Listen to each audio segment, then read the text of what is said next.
వారి నామంలో అందరికీ వందనాలు తెలియజేసుకుంటున్నాను.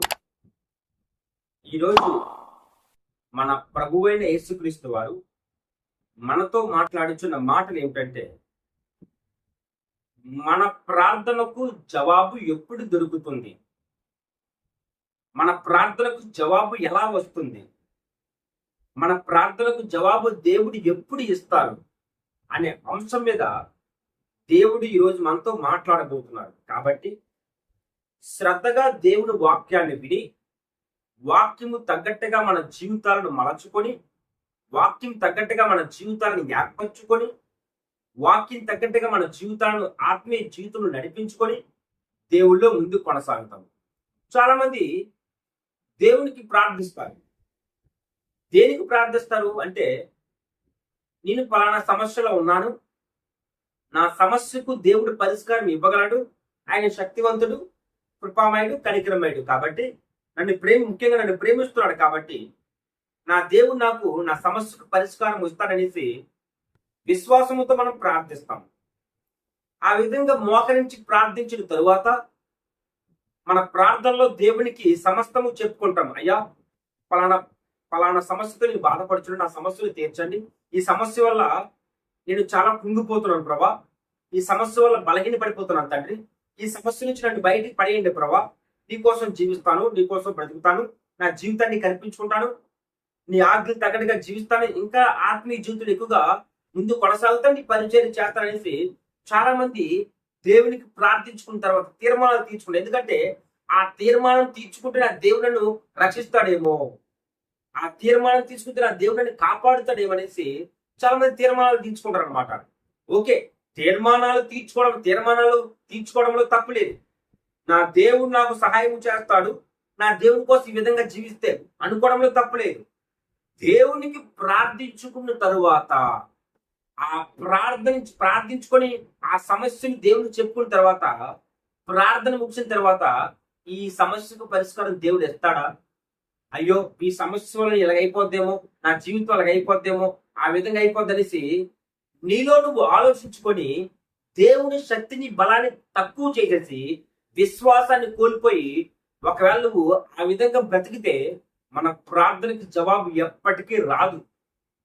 ఎప్పుడు వస్తుంది మన ప్రార్థనకి జవాబు అంటే, నా దేవునికి నేను ప్రార్థించుకున్నాను, నా మొర నా దేవుడి సన్నిధికి వెళ్ళింది, నా ప్రార్థన ఆయన విన్నాడు, నా ప్రార్థనకు ఆయన జవాబు ఇస్తాడు, కాబట్టి నేను దేని గురించి చింతించను, ఆ విషయాన్ని నేను మర్చిపోతాను. నా వ్యక్తిగత జీవితంలో, నా రోజువారీ జీవితం నేను ముందుకు దేవుణ్ణి మహింపరుచుకుని ముందుకు కొనసాగిపోతూ ఉంటాననేసి ఎవరైతే ఇటువంటి ఆలోచన కలిగి దేవుడి మీదే పూర్తిగా తన భారాన్ని వేసేసి జీవిస్తారో వాళ్లకు రావలసిన సమయంలో ఆ ప్రార్థనకు జవాబు దొరుకుతుంది అనమాట. నా ప్రియ సహోదరులారా, ఈరోజు ప్రార్థించుకుంటున్న మనము ఆ ప్రార్థనలో నిజంగానే విశ్వాసం ఉందా? ఆ ప్రార్థన నిజంగానే గుండె లోతుల్లో నుంచి ఆ ప్రార్థన వస్తుందా? ఆ ప్రార్థన నిజంగానే ఒక బలమైన సంకల్పం ఉందా? నా దేవునికి ప్రార్థించుకుంటున్నాను, నీ నీతిమంతుడిని, పవిత్రుడిని, యథార్థవంతుడిని నా దేవుడు నాకు చేస్తాడు అనే విశ్వాసం, అనే నమ్మకం, నిరీక్షణ నీకుందా అనేసి ఒక్కసారి మనం పరీక్షించుకోవాలన్నమాట. ఎందుకంటే ప్రార్థనలో మనం ఏదైనా పొందుకోవచ్చు. ప్రార్థన అంటే దేవునితో మాట్లాడుకోవడం.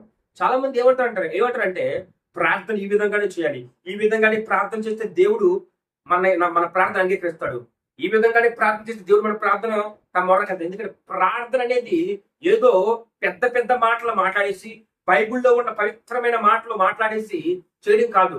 ప్రార్థన అంటే దేవునితో మనకు అనుసంధానం. ప్రార్థన అంటే మనము దేవునితో మాట్లాడుచున్నాము, మన మాటలు దేవుడు వింటున్నాడు అనేసి మనం ఆలోచించుకొని ప్రతి మాట ఏదైతే దేవుని దగ్గర మాట్లాడుకుంటున్నావో నీ లోపల నీ యొక్క హృదయంలో ఏ ఆవేదన అయితే నిన్ను వెంటాడుతుందో ఆ ఆవేదన మొత్తాన్ని కూడా దేవుని దగ్గర కక్కేవచ్చు. ఆ విధంగా కక్కేస్తేనే మనసు ప్రశాంతంగా ఉంటుంది అనమాట. ప్రతిది కూడా దేవునికి చెప్పుకోవచ్చు. దేవుడు నాకు ఇదే చెప్పాలి, ఈ మాటలే నాతో మాట్లాడనేసి ఒక నిబంధన అయితే, ఒక అడ్డు అయితే మనకు లేదు. దేవునితో ఏదైనా మనం మాట్లాడుకోవచ్చు. ప్రార్థన అనేది దేవునికి మనకు ఒక సంభాషణ అన్నమాట. చాలా మంది ఏమనుకుంటారంటే ప్రార్థన ఈ విధంగానే చేయాలి. చాలా మంది పాస్టర్లు, దైవ సేవకులు అంటూ అంటారు, మహోన్నతమైన ప్రభువా, సర్వశక్తుడా అనేసి పెద్ద పెద్ద మాటలు మాట్లాడుతుంటారు. కానీ చాలా మంది అనుకుంటారు ఆ ప్రార్థన తర్వాత వాళ్ళని ప్రార్థించడేమో, వాళ్ళ పెద్ద పెద్ద మాటలను మాట్లాడలేము అనుకొని చాలా మంది ఆ విధంగా ప్రార్థన ట్రై చేస్తారు. కానీ ప్రార్థన అంటే నిజంగా నీ గుండెలోతులు ఏదైతే ఉందో అదే దేవుని దగ్గర పెట్టు. ఆ విధంగా నీ పెడితేనే నీ ప్రార్థనకు జవాబు వస్తుంది. ప్రార్థించిన తర్వాత విశ్వాసం నుంచి బ్రతుకు. మళ్ళా ప్రార్థించి దేవునికి ప్రార్థించేసుకొని ఆ సమస్యను దేవునికి అప్పగించుకొని మళ్ళా ఆ సమస్యను నీ సొంత ఆలోచన రీతిగా నెరవేర్చుకుందాము. నీ సముద్ర ఆధారం చేసుకుని ఆ సమస్యను మనమే నెరవేర్చేసుకుని మనమే తీర్చేసుకుందాం అనుకుంటే ఆ సమస్య ఎప్పటికి కూడా నువ్వు పరిష్కరించుకోలేవు. ఆ సమస్య ఎప్పుడు కూడా నీ దగ్గర నుంచి పోదు. నువ్వు దేవునికి అర్పించుకున్నావు కాబట్టి విశ్వాసం నుంచి నా దేవుడు నాకు ఆ సమస్య నుంచి పరిష్కారం ఇస్తాననేసి గొప్ప విశ్వాసం కలిగి దేవుని మీద ఆధారపడి జీవడం నేర్చుకోవాలి. కొన్ని మాటలు చెప్పుకొని మనం వాక్యాన్ని ముగించుకుందాము. కీర్తన గ్రంథం 102 అధ్యాయము 1-2 వచనములు అన్నమాట.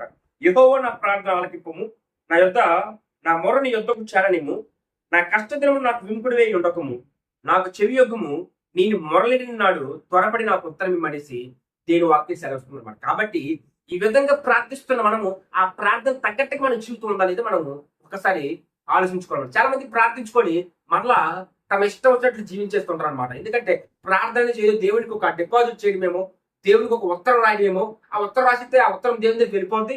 దేవుడు నాకు చించేసిన దేవుడు నా ప్రార్థన నాకు జవాబు ఇచ్చేస్తాననేసి ఆలోచించుకోవడం తప్పనమాట. చాలా మంది ఆ విధంగా ప్రార్థిస్తారు, ఓకే, దేవుడి మీద విశ్వాసం ఇస్తారు, ఓకే, కానీ ఆ విశ్వాసం తగ్గట్టుగా జీవితం ఉండదన్నమాట. ప్రార్థన ఉండాలి, ప్రార్థన తగ్గట్టుగా జీవితం ఉండాలి, విశ్వాసం ఉండాలి, విశ్వాసం తగ్గట్టుగా పరిశుద్ధమైన జీవితం ఉండాలి, నిరీక్షణ ఉండాలి, నిరీక్షణ తగ్గట్టుగా యథార్థవంతమైన జీవితం ఉండాలి. ఇవన్నీ కొనసాగితేనే దేవుని దగ్గర నుంచి మన ప్రార్థన చేసిన ప్రార్థనకి దేవుని దగ్గర నుంచి సమాధానము రాగలుగుతుంది. ప్రియ సహోదరి సహోదరులారా, ఈ వాక్యాన్ని వింటున్న నువ్వు ప్రార్థించిన తర్వాత నిజంగానే దేవుని మీద ఆధారపడి జీవిస్తున్నావా? నీ ప్రార్థనకు జవాబు వస్తుందా? వస్తే ఏ విధంగా వస్తుంది? మంచిగా బతుకుతున్నప్పుడు వస్తుందా? ప్రార్థించేసుకొని ఇష్టానుసారంగా జీవించినప్పుడు కూడా నీ ప్రార్థనకు సమాధానం వస్తుందా? ఒకసారి నీకు నువ్వు ఆలోచించుకోవాలి. ఎందుకంటే మన దేవుడు పాపంతో రాజీపడే వ్యక్తి కాదు. దేవునికి మనం ప్రార్థించుకున్నప్పుడు దేవుడు మన మీద ఒక నమ్మకాన్ని పెట్టుకుని, ఎందుకంటే నా కుమారుడు నా కోసం బతుకుతాడనేసి ఆ నమ్మకాన్ని మనం ఉమ్ము చేయకుండా దేవుడి తగ్గట్టుగా జీవిద్దాము, దేవుళ్ళో కొనసాగుతాము. ఈ చిన్న వాక్యము amen. God bless you. Praise the Lord. నన్రీ నన్రీ నన్రీ